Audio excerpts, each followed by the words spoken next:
Object revolver is another plant is called satellite. There are two parts of satellites.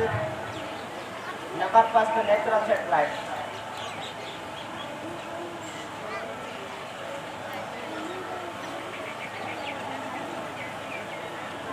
Number two, artificial satellite.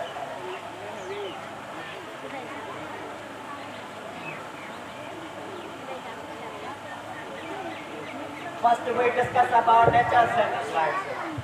Object revolve with the plant literally is called natural satellite. आणि असा ना समजा natural satellite को एडो cross ए भी cross जितनी तारीख कुदरती तौर हरकत करे. आणि असा एक खबर है असा जमीन के पांचो चंद्र है वो कुदरती तौर होना जे तो चौधारी फरंदा है. फॉर एग्जांपल ये असा एक गैलेक्सी है. ये असा याद है हां ये क्या है ने चौधारी चंद्र ने जे दायरे फरंदो है.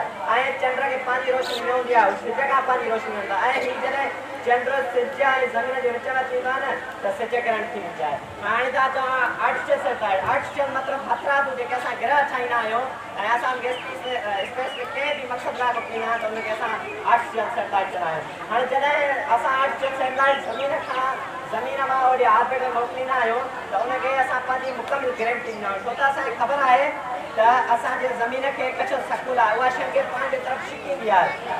हाणे अगर असां हिनखे मुकम्मल ग्रेविटी ताईं मोकिलींदा या अगरि हिनजी उहा ग्रेविटी इंक्रीज़ थींदी वधंदी त हिन ऑर्बिट मां ॿिए के मतिलबु सैटेलाइट में हली वेंदी ऐं उते उहा नुक़सानु विझंदी.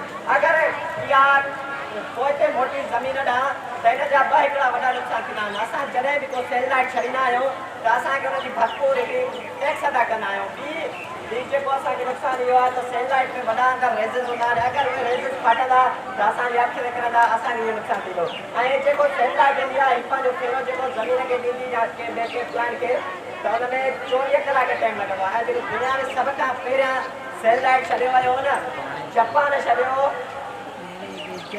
1957 में. ऐं पाकिस्तान जेको पंहिंजो सैटेलाइट छॾियो हो सभ खां पहिरियां हुनजो नालो हुयो बादर नंबर 1.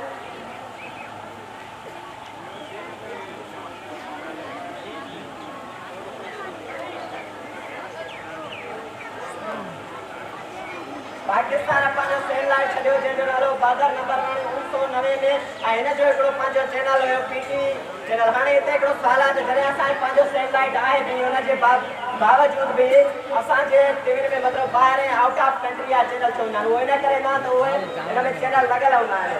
हाणे नेटवर्क आहे जेको नेटवर्क बि असांजे हिन सैटेलाइट जे ज़रिए मिलंदो आहे. हाणे फॉर एग्ज़ाम्पल